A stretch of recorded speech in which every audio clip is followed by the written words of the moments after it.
Hello, my name's Dana. I'm 34 years old. I'm a mother to a disabled child, my daughter Holly.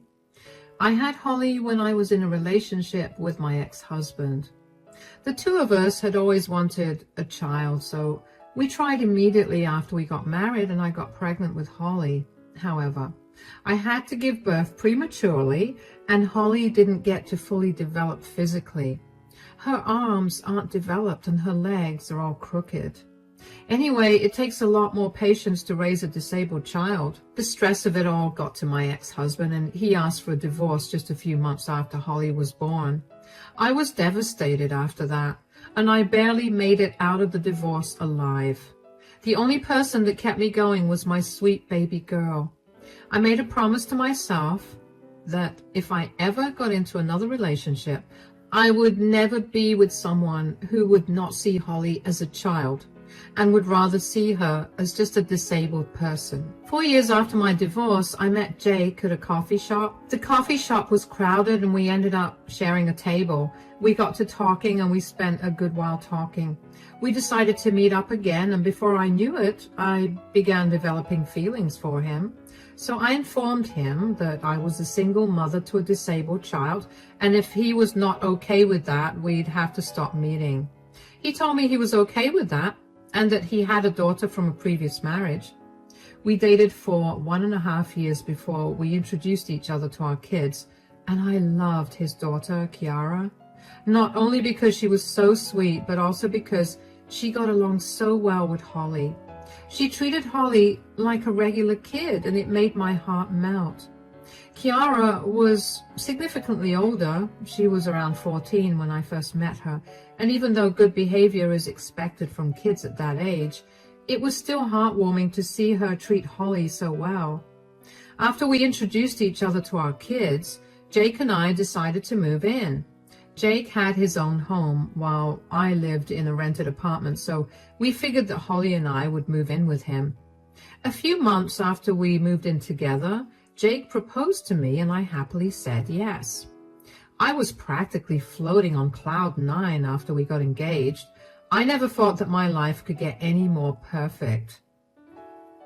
Around Christmas time of our 3rd year together, Jake asked me if I'd be open to taking a family picture for us to put on Christmas cards that he could send to his family and friends. Of course, I was on board with that, so we decided on a day to get the pictures to get taken, and when the day came, I got Holly ready. Jake began to get impatient and called everyone to gather round. Okay, everyone, gather round. We're going to take a picture to put on our Christmas cards. Do we have to do this? Dad, I have to complete my homework right now. It's only going to take 10 minutes at best. Your homework can wait that long. Dana, come on. I'm here. Sorry, I was just getting Holly ready. I'll just park Holly's wheelchair here. Is that okay, sweetie? Yes, Mama. Oh, Holly, could you move yourself a little away? A little away? She's going to be out of the frame. Yeah, that's kind of the point. Excuse me? This seems a little too much for us. Come on, Holly, let's go play some Xbox. Thank you, darling. Gosh, look what you've done. Why do you always have to be so dramatic? Dramatic? What are you even talking about? You were the one who asked my child to be out of the picture. Yeah, because I don't want people to get disgusted when they receive our card. What? Oh, please. You and I know that Holly is an eyesore. Every time I see her in one of our pictures, I feel like the entire picture is ruined. Have you felt like this the entire time? Not the entire time. I mean, I love Holly, and I mean nothing against her, but her huge wheelchair and her deformed hands make for such a bad eyesore. Wow. The last thing I expected out of you was to be ableist towards my daughter. That's not it. I just want us to have good family pictures. This is the first time in 4 years that I'm going to be able to take a bigger family picture that's not just Kiara and me. You know, when you got into a relationship with me, you agreed to be a part of Holly's life and let Holly be a part of yours. You cannot possibly ask her to not be a part of our family picture. Just because she doesn't fit your aesthetic purpose is no reason to exclude her. I told you that I meant nothing against Holly. Save it. If you truly loved Holly, you'd look past everything and you'd care more about her than some stupid need for a good picture. I'm going to grab Holly and I'm going. Don't even try to contact me. Oh, come on. It's not even that deep. We can take the picture with Holly. Don't leave. I couldn't believe what Jake said. He had never said anything remotely mean about Holly. He always treated her so well and always made sure that she was comfortable where we went. He was excellent with her, and I had always thought I hit the jackpot by finding him. Clearly, that was not the case. I never expected him to think Holly was disgusting. Jake followed me as I made my way over to Holly's room and grabbed a bunch of her things. He kept telling me that I was overreacting and that I didn't actually understand what he was saying. I didn't answer him at all and just let him ramble. I went to Kiara's room where Holly was and told her that we were leaving and wheeled her out of the house and into my car. I drove away to my mom's place. My mom looked very concerned when we showed up because I looked so pale. Once inside, I explained to Holly that we were going to be staying with my mom for a little bit, and Holly was understanding. I sat her in front of the TV and went into the dining room so I could talk to my mom. My mom was furious with Jake for the things he said and asked me if I wanted her to babysit Holly while I went and sorted things out. I told her that wasn't necessary. The thing is, my whole perspective of Jake changed the second he uttered those words. Gone was the kind and caring man. He was now just the same as my ex-husband, a disgusting, discriminating coward. I didn't see how talking to him would make anything better. I was filled with so much rage towards him that I wasn't sure if I could talk to him without being rude. Being rude towards him would not make me any different than him, and I didn't want to give him that satisfaction. I stayed with my mother for a week, and during that week, Jake kept blowing up my phone with texts and calls. I never responded to any of them. I may have calmed down a little over the week, but I was still beyond angry at him. But then, one day, Jake's mother, Sherry, called me. "Hi, sweetie, I hope I'm not disturbing you." No, I just gave Holly a bath and now she's watching TV. That's good to hear. I just called you because I needed to ask you something. Yeah? What is it? Have you broken up with Jake? I don't know. We just had a huge fight and I'm staying with my mother right now. Right, that's what Jake told me. He told me that you got mad because he asked that Holly move a little to the right and you didn't like that. I know that it's not my place to butt into your relationship, but don't you think that it's a bit much to get so mad at that? Jake's struggling at home and he's been calling everyone to see if we got in touch with you. First of all, Jake didn't just ask Holly to move to the right. He asked her to move out of the frame. Move out of the frame? Why would he ask that? Because he thinks that Holly is an eyesore that's going to make everyone feel disgusted. What? He cleverly left out the most important detail just to paint me in a bad light. You can ask Kiara, and she'll tell you that he wanted Holly out of the frame. Oh my God, I'm so sorry that he said that. I never expected him to think that way. I never even raised him to think that way. I don't know where that came from either. He had never once displayed any signs of dislike towards Holly, especially over her disability. He used to always speak so highly of her whenever he met us. Or actually, now that I think about it, he was always bragging about how much care he took of her. Care? Oh no, he never took any care of Holly. We both decided from the start that we'd each only parent our kids and never the other. Oh, I had no idea. You know what? I'm going to do something about this. What do you mean? Because if you think that yelling at him or even just talking to him is going to change his mind, I don't want it. After talking to you today, I've realized just what a liar Jake is, and I don't want him to be a part of my life anymore. I'm fully on your side in this, but I don't plan on yelling or talking to Jake. I have a better idea. Just trust me, and don't break up with him as yet. But what are you going to do? Just hang in there. I'll call you in a few days and I'll let you know. I'm so sorry for assuming the wrong thing, by the way. But thank you for telling me the truth. You have nothing to apologize for. Jake was the one who manipulated his words, so it's okay. Take care until then. Bye. That phone call from Sherry was even more of an eye-opener for me. Clearly all the things that I thought Jake did for Holly because he loved her were not done out of love, but rather as a means for him to show off. The thought of that only made my anger flare up. The same girl that he was bragging about was too ugly to be in his pictures. The sheer audacity of that man to do that. And aside from that, he also conveniently left out what the fight was about. When I heard Sherry tell me that, it took everything in me to not be mean to her. She did nothing wrong to me. In fact, she was wonderful. She and I got along really well, and Holly loved her too. I knew that Sherry was only acting on information that Jake had given her.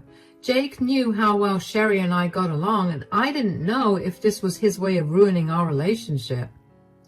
Given everything that happened, I wasn't too surprised that he'd be capable of doing that. What I didn't expect was for Sherry to be so on my side that she'd be willing to teach Jake a lesson for treating Holly so badly. I didn't understand why she felt so intensely about the issue as I did, but I chalked it up to her being a good person and someone who advocated for the disabled. While I was right about that, I didn't realize just how personal this issue was to her. A few days after my phone call with her, I got another call from her. I had been racking my brain about the ways in which she would take care of Jake, but I couldn't come up with a single thing. So when she finally called again, I couldn't have been happier than to find the answer that I was looking for. Sweetie, are you free right now? Yeah, why?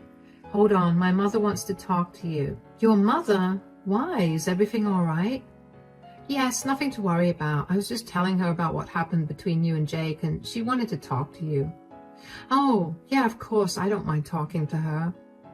Hi, darling. I'm Sherry's mother and Jake's grandmother. My name's Emma. Hi, Emma. My name's Dana, and Jake is my fiancé, for now at least. Sherry was just telling me about the mean things that Jake said. I'm so sorry that Jake said that. No, you don't have to apologize for anything. If you don't mind me asking, what kind of disability does your daughter suffer with? Well, she didn't get to fully develop in my womb. Her hands didn't develop, and her legs are crooked. She'll get into braces soon, but the doctors did tell us not to hold out much hope for that. I understand that. It must be really hard for you to see your child not getting the same treatment and opportunities as everyone else. I can't even begin to express how much that hurts. And hearing Jake say the same things that you know your daughter is going to hear in the future must have stung. Yeah, I want my daughter to grow up in an environment where she feels loved and accepted for who she is. I already know she's going to face a lot of issues in the future, so at the very least, her home should be a safe place. And if Jake himself thinks this way about her, then I'll never be able to give my daughter that. You're an amazing mother. I wish my parents were even half as kind as you. What do you mean? Polio took away my ability to walk, so I'm disabled now, which is why I wanted to talk to you. I made sure to raise my kids to be nice towards everyone, and my kids have done the same to their kids. I couldn't fathom why Jake would say something like that. I wanted to ask you if I could meet your little one. Oh my, of course you can. I'm sure she'd feel wonderful when she sees someone else who's just like her. I'm sure she'll feel that way too. Lord knows that I wanted that when I was younger. I'm hosting a birthday dinner for my 87th birthday this weekend. Why don't you two drop in? Oh, are you sure? I don't want to intrude on a family gathering. You will not be intruding at all. Just don't tell Jake anything. I'm going to humiliate him, and he's going to be crying for forgiveness. I've had a lifetime of discrimination and bullying because of my disability, and I'm not going to let someone in my family do to a child what I had to go through. Thank you so much, Emma. This really means a lot to me. Of course, sweetie. Now, I have to go take a nap, but take care of yourself. I can't wait to meet you. I can't wait to meet you either. Take care. I couldn't believe that I didn't know that Jake's grandmother was alive. You'd think it would come up in some conversation during our 3 years of being together, but it never did. It's even more alarming because Emma was disabled, and that would have been a great way to engage with Holly. Regardless, I was just glad that Jake's family was so much better than him, but the fact that they seemed to care more about Holly than Jake did, without even knowing her that well, made me incredibly sad. Why didn't Jake just talk to me about his feelings instead of stringing me along this way for so long? That's something only cruel people are capable of. When the weekend came, Holly was practically buzzing with energy. There was nothing Holly loved more than dressing up and going to a party. I didn't tell her that Emma was in a wheelchair just like her because I wanted her to be surprised when she saw Emma. I was sure she was going to be really happy to see someone who was older in a wheelchair just like her. When we got to Emma's house, one thing was clear. Emma was made of money. We pulled into the driveway of the fanciest house I've ever seen, and I had to double check that I was at the right address. Anyway, Emma and I made our way into the house, and I was immediately greeted by the sight of a pretty big number of guests. None of them noticed me. Only one of them did. Jake. Jake's face paled, and he started trembling when he saw Holly and I there. He quickly made his way towards us. Dana, oh my God, what are you doing here? Why do you care anyway? Can you not be difficult with me right now? I haven't heard a word from you for a week, and now you just show up to my grandmother's birthday dinner? Do you have anything to say for yourself?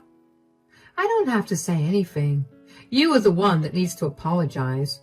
How did you even know about this dinner? She knew about it because I invited her. Hi, Dana, darling. How are you? I hope you didn't have much trouble finding the house. I'm doing good. And no, I didn't have any trouble with finding the house. How are you? I'm great. I barely feel like I'm a day over 60. Happy birthday, by the way. Holly, sweetie, wish Grandma Emma a happy birthday. Happy birthday, Grandma Emma. Oh, thank you so much. You're such a pretty girl, Holly. And you look just like me, but, older. Holly. Oh, it's okay. She's only speaking the truth. Okay, sweetie, we can hang out some more in 10 minutes. For now, you can go play with my great-grandkids. Don't worry about taking Holly there. I'll ask Sherry to take care of that. Wait, Grandma, how did you know about Dana? I heard the two of you got into a huge fight the other day. Dana, you told my grandma about it? Does privacy mean nothing to you? Sorry, didn't tell Mom. Dana didn't tell Mom, but she told me only because I asked her. But imagine my surprise when I found out that you purposely twisted your words to make her be a bad person. Look. No, you look at me, Jake. You know firsthand how I feel about people making fun of or treating disabled people differently. You know how I've been very adamant about all of you being empathetic towards the disabled. So to hear that you were so blatantly rude to a child, that was beyond shocking. You can't force your values onto anyone, and what goes on in my house has nothing to do with you. Don't you dare talk to your grandmother that way. No, you know what? I'm sick and tired of being the bad guy.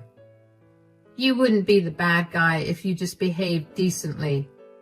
I did. I didn't even once imply that I hated or disliked Holly. I just didn't want her ruining the picture. That's not even hurtful. You're right, it's not. And that's why today we're all taking pictures without you, because we don't want a man with a mole on his face in the pictures. That's unfair. I can't change that. Did you think that Holly was capable of changing her disability? That's not the same thing. You're right. Having a mole doesn't mean that you're going to be treated differently. But do you know what guarantees that? Having a disability. I don't want you here. You deserve no place in this family. What? You can't kick me out. This is my house and it is my birthday. No one is going to go against me, so leave. Come on, Dana. I want to spend more time with you and Holly. Jake looked at Emma as if he had grown a second head. But Emma didn't pay him any mind. Instead, she grabbed my hand and made me follow her along to where Holly was. I heard later on that Jake made a big fuss about not leaving, but eventually his siblings kicked him out. Jake did not leave without cussing the entire family out for their weak-minded opinions. No idea what that means, nor do I care about it. Emma, Holly, and I ended up having a good time that night. Emma got along really well with Holly and kept telling her stories about all the crazy things she'd done. Holly was more amazed that Emma could do all of those things while in a wheelchair than the fact that Emma had done such crazy things. Sherry came up to me when she managed to get me alone and gave me a big, warm hug. She apologized for Jake's behavior and thanked me for giving her a chance. She told me that she raised Jake to be much better than this, so she didn't know where these thoughts came from. I mean, I imagined that growing up around someone who was disabled would make one more empathetic towards the disabled, but in Jake's case, it went the complete opposite way. Jake's siblings and I also got to talking. We had briefly met each other a year ago, but we didn't actually get to talk. They were all such lovely people who practically showered Holly with kind words. How Jake was related to all of them is beyond me. The dinner went really well, and I felt happy for the first time after Jake and my big fight. Both Holly and I went back home with the biggest smiles on our faces. But that joy did not live very long. Just 2 days after the party, Jake came over to my mother's place and began banging at the door and yelling for me to open up. I quickly put my mom and Holly into one room and told them not to come out unless absolutely necessary. I took a deep breath and opened the door. I didn't even get to say a word before Jake started yelling at me. Did you have to kick me out of my own family gathering that way? What in the world are you talking about? Don't act all coy. You know that you did that on purpose. What did I do? You purposely painted me in a bad light. Now none of my family wants to speak to me, and I've also been taken off my grandmother's will. Do you know how much I was counting on that? Why would you blame me for your disgusting ideas? It was one picture. You could have just talked to me about how you felt instead of ratting me out to my family. I did tell you that it wasn't a nice thing to say. You told me that your ideal picture was more important than my feelings. Oh, you ruined my life. I knew that being in a relationship with a mother of a disabled child was a bad idea. Who asked you to be with me? I warned you clearly when we first started dating that my girl would be my priority, and if you did anything to hurt her, we'd be done. I didn't know how intensely your family felt about the disabled, but I'm very glad that they do, because it shows me that you're the only one with disgusting values. I'm going to make you pay for what you've done to me. What do you want me to pay for?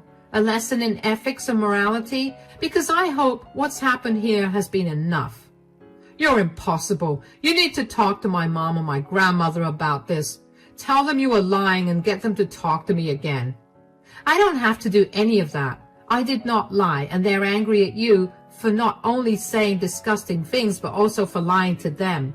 You started this, so you can finish it yourself. Goodbye. Nothing felt more satisfying than slamming the door shut in Jake's face. Jake looked stunned when I told him that he was at fault for what he did, and I don't know why either. How much self-awareness and common sense do you have to lack to not see what you're at fault in? Jake kept ringing the doorbell to get me to come and talk to him. I simply told him through the door that if he continued to remain on my mother's property, I would call the police. He left pretty quickly after that. Good riddance. Needless to say, the engagement got called off. Jake and I broke up and things went back to normal after that. The only change was that Sherry and Emma became a new constant in our lives. Emma and Holly pretty much became best friends, and Holly always asked to go over to Emma's. It was so heartwarming to see Holly feel like she wasn't different and to see her in her element like that. Sherry and I became close too. She was a lot like my mother, and it felt comforting to be around her. Jake was actually cut off from the rest of the family. Sherry told me that while it hurt her to do that, what hurt even more was to see Jake have such views even after being around a disabled person all his life. I understood her pain because I too lost someone I loved so much. The last thing I expected was a partner who was ableist. Turns out it wasn't only Sherry and Emma's side of the family that cut Jake off. Jake's daughter, Kiara, also decided that she was done with her father. As soon as she turned 16, she moved in with Sherry. Jake never tried to fight for custody because he thought that Kiara was also brainwashed with his family's ideals. I can't believe that I had ever loved him, but I was glad that I got to spend more time with Kiara and that Kiara and Holly got to be with each other again. I only had to meet Jake one more time after we broke up, and that was only to move my things out of his house. Jake did not hold back from insulting me and throwing all kinds of words at me for ruining his life. I barely paid him any mind, and that only angered him more. It got to a point where he lunged towards me, but thankfully I saw him coming towards me out of the corner of my eye and moved out of his way. I told him to keep his anger to himself, and I will call the cops myself and get him arrested for trying to hurt me. Jake huffed and left the house. I quickly grabbed my stuff and practically ran out of the house. Only after I was a safe distance away from Jake's house did I finally break down. I hadn't shed a single tear since everything that happened, but him almost laying his hands on me was the final straw. Of course, I got a restraining order against Jake because I didn't want him to get anywhere near me or Holly. Sherry and Emma were furious when they heard about what Jake had done, and only reached out to him to let him know that if he tried anything more, they were going to contact his uncle, who was his boss, and they would get him fired. Jake was silent after that. It's been a wild ride so far, but I finally got my own place and Holly is happy. I may have lost Jake, but I ended up gaining a whole new family after he left. And I couldn't be any happier about it. Thank you for listening.